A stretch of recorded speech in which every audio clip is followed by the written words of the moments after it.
kelas, sebelum kita mulai belajar, ada baiknya kita mengucapkan lafaz basmalah. Bismillahirrahmanirrahim. Pada pembelajaran sebelumnya, kalian sudah belajar mengenai keanekaragaman alat musik, keanekaragaman rumah adat. Nah, pada pertemuan ini kita akan membahas mengenai keanekaragaman pada permainan tradisional. Nah, pada setiap wilayah di Indonesia memiliki keanekaragaman pada permainan tradisional. Nah, seperti di Palembang, kita mempunyai permainan orean, ada yang namanya engkleng, ada yang namanya tungkopan.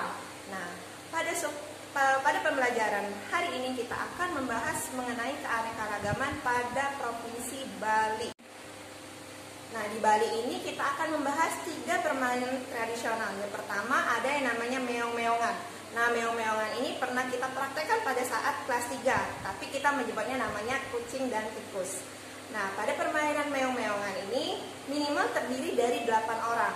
1 orang yang berfungsi sebagai kucing dan yang satu lagi berfungsi sebagai tikus. Dan selain 2 orang ini tadi, yang lainnya akan membentuk lingkaran dan bertugas untuk menjaga agar si tikus tidak ditangkap oleh si kucing.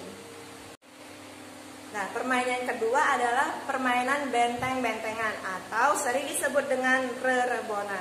Jadi pada permainan ini terdiri dari 2 kelompok, kelompok tertawan dan kelompok penawan. Nah, ciri khas dari permainan ini membutuhkan benteng. Bentengnya ini dapat berbentuk tiang ataupun pohon. Yang ketiga itu ada yang namanya gobak sodor. Gobak sodor itu nama lainnya gala asin. Nah, biasanya permainan ini dimainkan di lapangan dengan membentuk kotak-kotak seperti yang ada pada gambar. Jadi ada satu kelompok yang bertugas untuk menjaga garis dan kelompok lainnya berusaha untuk menerobos si penjaga. Untuk penjelasan lebih lanjutnya bisa dibuka di buku halaman 26. Berikut permainan tradisional lainnya. Selanjutnya, karena terdapat banyak keanekaragaman di Indonesia, maka kita harus saling menghormati sesuai dengan yang telah diajarkan di Pancasila. Pancasila ada 5. Yang pertama itu mengenai ketuhanan Yang Maha Esa yang disimbolkan dengan lambang bintang. Nah, contoh dari sila pertama itu kita berdoa, kita bersyukur kepada Tuhan, itu adalah cerminan dari sila pertama. Sila kedua itu disimbolkan dengan gambar rantai, di mana sikap yang tercermin pada sila kedua itu adalah kita sesama manusia itu harus saling tolong menolong.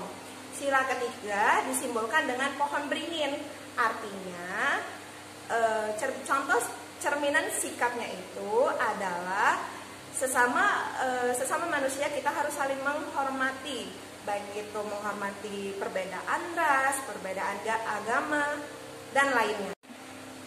Sila keempat disimbolkan dengan banteng. Contoh dari sila keempat ini adalah musyawarah dalam menghadapi suatu masalah. Nah, sila yang terakhir atau sila kelima ini diwakilkan dengan padi dan kapas.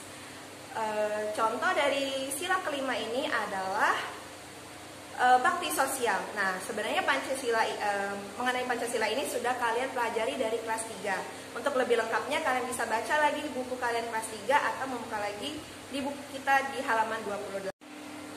Nah, alat musik itu menghasilkan bunyi. Kalau kalian dengar bunyi berarti kalian biasanya familiar dengan istilah irama, nada, dan juga melodi.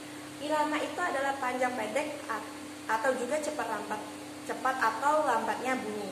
Yang kedua itu ada yang namanya nada. Nada itu pengaturan tinggi dan rendahnya bunyi. Yang ketiga ada melodi. Melodi ini adalah kombinasi dari nada dan juga irama. Nah, selain dari keanekaragaman pada permainan tradisional, di Indonesia juga terdapat keanekaragaman pada alat musik. Nah, di sini adalah sebagian contoh dari alat musik yang terdapat di Indonesia. Yang pertama itu angklung. Angklung itu dimainkan dengan cara digetarkan atau digoyangkan. Angklung berasal dari Jawa Barat. Yang kedua itu sasando. Sasando itu dimainkan dengan cara dipetik. Sasando ini merupakan alat musik yang berasal dari NTT atau Nusa Tenggara Timur. Yang ketiga, ini namanya navitri. Navitri ini adalah alat musik yang berasal dari Maluku. Cara mainnya seperti suling nak ditiup. Yang terakhir itu rebana. Nah, kalian sering ini ya lihat rebana. Karena di sekolah kita ada PD Hadro. PD Hadro ini sering main rebana. Nah, rebana ini berasal dari Jawa Barat. Mainnya dipukul seperti itu.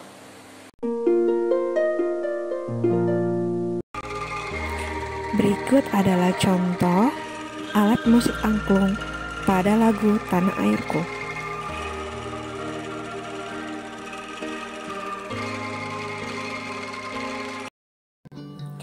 Berikut alat musik sasando.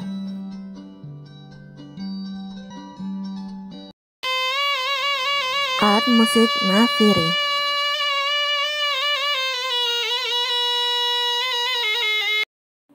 Berikut alat musik rebana. Nah, selain keanekaragaman permainan tradisional dan juga keanekaragaman pada alat musik, ada juga keanekaragaman pada kain tradisional. Jadi di Indonesia ini memiliki keanekaragaman pada kain tradisional. Misalnya di Palembang kita ada songket, mungkin di daerah lain ada kain tradisionalnya tersendiri. Nah, yang paling terkenal di Indonesia itu adalah batik. Batik ini memiliki macam-macam motif. Nah, di sini adalah sebagian dari macam-macam motif itu. Yang pertama ada batik Megamendung. Batik Megamendung ini juga pernah kalian lihat ya, pernah kita pelajari pada kelas 3. Yang kedua itu ada batik Kawung, yang ketiga itu batik Pekalongan, dan yang terakhir itu batik Sasirangan. Nah, batik Sasirangan ini berasal dari Kalimantan, jadi tidak semua batik itu berasal dari Pulau Jawa. Sekian penjelasan dari Ibu. Baiklah, kita tutup dengan lafaz hamdalah. Alhamdulillahirabbil alamin. Wassalamualaikum warahmatullahi wabarakatuh.